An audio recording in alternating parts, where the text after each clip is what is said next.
All right, what we're about to do here is a financial forensic analysis, a deep dive into a business disaster. It all starts with just one piece of paper from OSHA, but where it ends, well, that's often financial ruin. We're going to pull back the curtain and decode the hidden math, the numbers that regulators and insurance carriers live by, but that most business owners, you just never see them, not until it's way, way too late. Take a good look at this number, $16,550. Now that's the maximum federal penalty for just one serious OSHA violation come 2025. But, and this is a big but, if you think that's just a fine, you are dead wrong. That number right there, it's a dangerous lie. It's not the bill. It's just the tip of an iceberg that can and will sink your entire company. So what is the true cost? What are we really talking about here? Because by the time all the dust settles, that one piece of paper, it's going to cost you so much more.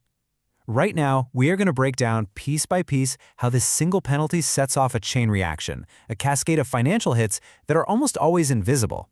Invisible, that is, until they become absolutely catastrophic, especially for a small business. In our world as forensic consultants, we have a critical rule of thumb. It's the hidden multiplier, the 5 to 10x rule. And it's simple. For every single dollar you write a check for to OSHA and direct fines, you can expect to pay 5 to 10 times more in those indirect, hidden costs. So where does all that money go? Come on, let's follow the money. Okay, the first stop on this trail, and honestly, the most damaging hidden cost, is something I call the safety tax. Think of it as a slow, steady financial bleed that happens right through your insurance premiums. And the worst part? It can last for years. Long after you think you've paid that fine and moved on.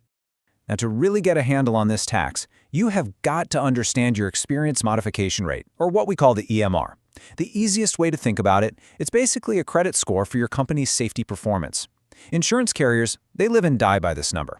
They use it to predict how risky you are in the future, and that's exactly how they set your workers' comp premiums. And here's where the rubber meets the road. This table shows you the direct financial hit. An EMR of 1.0, that means you're average. You pay the average premium. If you can get below 1.0, great, you get a discount. But the moment you creep above 1.0, you're paying a surcharge. And look at that jump to 1.5. That means you're paying a 50% penalty on your premium every single year. All right, let's make this real. Let's use a hypothetical company to put this all into context. So imagine a business that pays a pretty standard annual workers' comp premium of $100,000. Okay? That's our starting point, our baseline. Okay, now watch what happens. This company gets hit with just one serious OSHA citation. The insurance underwriters, they see this pop up on the record, and they immediately flag it. To them, it's a huge red flag, a leading indicator of future risk. And just like that, their EMR spikes. It goes from that industry average of 1.0 all the way up to 1.15. And what does that mean? It means an immediate 15% surcharge on their premium. So, let's do the math here, because this is absolutely crucial. That 15% increase, that costs them an extra $15,000 a year. But here's the killer. That incident, it stays on their record for 3 full years. So the total cost from this safety tax alone is $45,000. Think about that. That's nearly 3 times the initial fine. This isn't just a penalty anymore. It's a 3-year mortgage on a single mistake. But believe me, the damage does not stop there. Not even close. The second hidden cost is maybe even worse. It's getting locked out of the very projects that actually generate your revenue. We call this the lost contract trap. You see, for any business in construction, in manufacturing, or especially government contracting, your safety record is your resume. It's everything.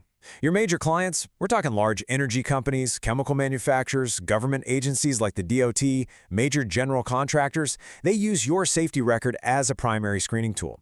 They simply will not risk their multi-million-dollar projects on a contractor with a tarnished record, period. And hey, don't just take my word for it. This quote you're seeing, it's from the legal experts at Jackson Lewis, and it confirms everything. Just one serious, or God forbid a willful citation, can get you blacklisted. Kicked right out of the running for the very opportunities that keep your lights on. And for so many small contractors, losing just one of those major contracts, well, that's it. That's the event that triggers bankruptcy.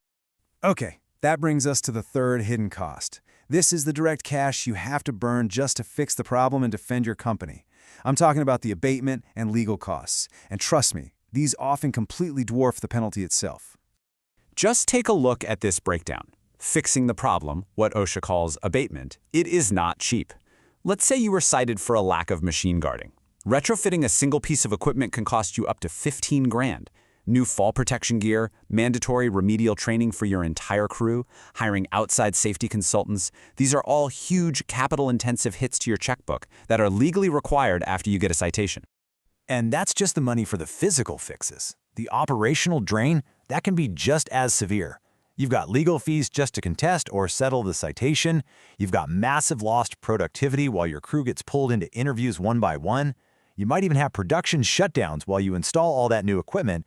And then there are the hundreds, and I mean hundreds, of administrative hours spent just managing the response. Like I said before, the fine itself is often the cheapest part of this whole mess. All right, so the fourth hidden cost, this one is a little less tangible. You can't always put a number on it right away, but believe me, it is just as devastating. This is the erosion of your company's reputation. And we're fighting a war on two fronts here, with the public, and maybe even more importantly, with your own employees. You have to understand, OSHA publicizes their big enforcement actions. They love to do it. So when they issue a press release with your company's name in bold letters, that becomes a permanent scar on the public record. Your customers see it, and you better believe your competitors will save a copy and use it against you every single time you bid for a job. And this is what happens on the inside. A reputation for being unsafe is like a cancer. It just corrodes your company from the inside out. Employee morale, it absolutely plummets. Your best people, the ones you can't afford to lose, they start to leave because they just don't feel safe anymore. And trying to attract new, skilled talent, forget about it. It becomes almost impossible. All of this leads directly to higher turnover, constant retraining costs, and ultimately, a much less productive workforce. So after all of this, what's the conclusion of our forensic teardown? It's this. You have to completely reframe how you view safety. It is not an expense on your P&L. It is a critical, non-negotiable strategy for your financial survival. In fact, it's a profit center in its own right. So for every business owner, for every safety professional watching this right now, here are the three crucial takeaways. Number one, you have to see every single dollar you spend on safety as an investment, one with a very real, measurable return. Number two, you need to burn this into your brain. Fixing a hazard up front is always cheaper than fighting a citation in court. And number three, you absolutely must manage your EMR with the same level of diligence that you apply to your financial statements. So if you take away only one thing from this entire breakdown, let it be this final metric, this chart right here. This is the entire business case for safety boiled down to its essence. For every $1 in direct fines you prevent, you're saving your company $5 to $10 in total business value. I'll say it again. Proactive safety is the single highest return investment you can possibly make in the future of your company. So our analysis is done, but this conversation needs to continue. I want to hear from you. Have you ever seen a business get caught in this kind of financial death spiral after an OSHA fine? Share that story in the comments below. You never know. Your experience might just be the warning that saves another company from going under. And if you want to learn more about workplace safety and the details of OSHA rules, make sure you subscribe to HSE Study.